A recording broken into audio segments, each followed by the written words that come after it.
The snow fell softly over New Terra's capital, coating the fusion-lit streets in a blanket of white that reminded Connor of Earth. The Earth he'd left behind 15 years ago.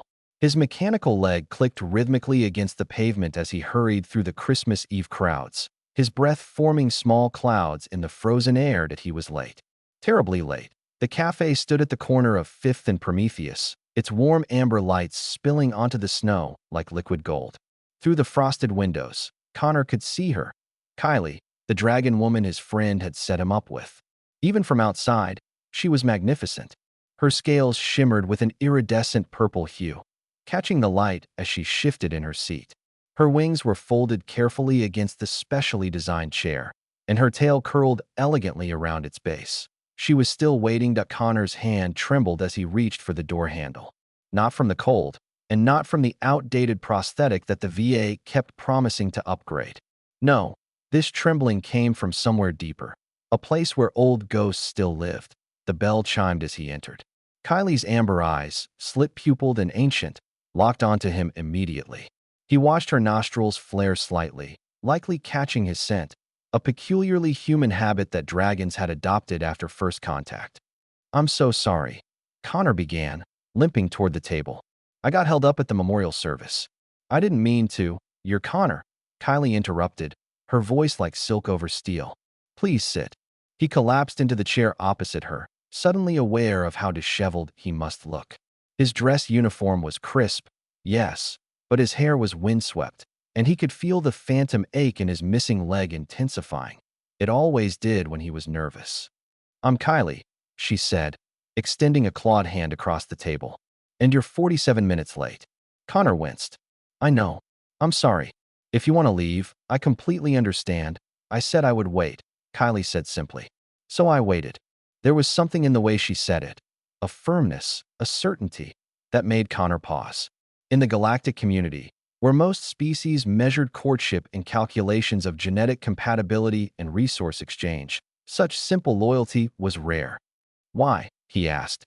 Kylie tilted her head, a gesture that was distinctly reptilian. "Because my people believe that how one treats those who are late reveals much about one's character.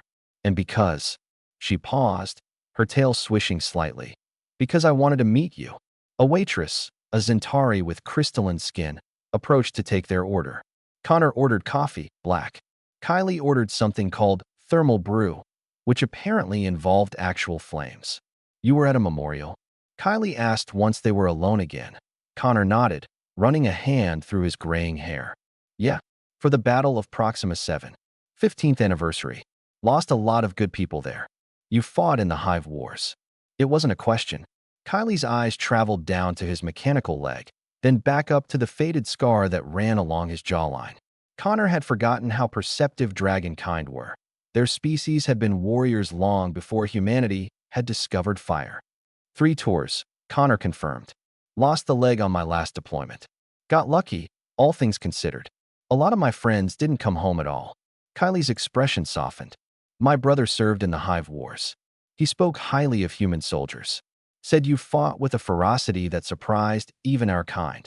"We're good at fighting," Connor said bitterly. "It's what we do best." "No," Kylie said firmly. "What I find remarkable about humans isn't your capacity for violence. Every species can destroy. What makes you unique is that you fight for others. You're the only species in the galaxy that will die for strangers."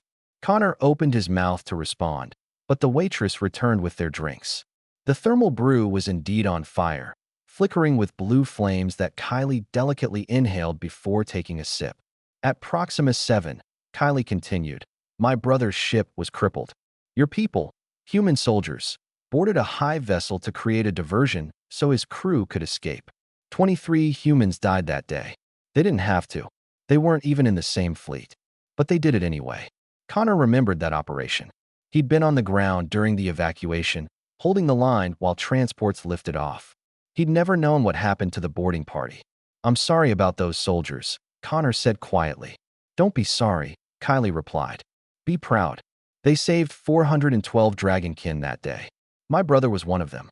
Because of your people, he lived to see his daughter born. She turned 10 last month." The weight of her words settled over the table like the snow outside, soft but substantial.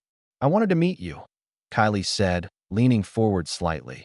Because when my friend told me about you, about the human veteran who still volunteers at the shelter, who helps other soldiers adjust to civilian life, who showed up 47 minutes late to a date because he was honoring his fallen comrades, I thought, here is someone who understands what it means to carry honor.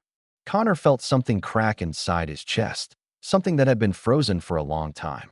I'm damaged goods, he said, the words spilling out before he could stop them. I wake up screaming sometimes. I can't do crowds without feeling like I'm back in combat. This leg, he knocked on the prosthetic, it'll never be fixed properly. I'm not exactly prime dating material.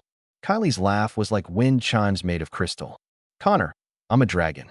I'm 73 years old. I breathe fire. I shed scales twice a year. My last boyfriend complained that I was too intimidating. She made air quotes with her claws. I think we're both a little damaged. Maybe that's okay. Outside, church bells began to ring, marking midnight. Christmas Day had arrived. Merry Christmas, Connor, Kylie said softly. Connor looked at this magnificent creature across from him. This warrior woman who had waited nearly an hour in a coffee shop for a broken soldier she'd never met. He thought about the friends he'd lost, the battles he'd survived, and the long, lonely years since the war had ended. Merry Christmas, Kylie, he replied. She smiled, revealing rows of impressive teeth. So, now that you're finally here, would you like to tell me about yourself? We have all night.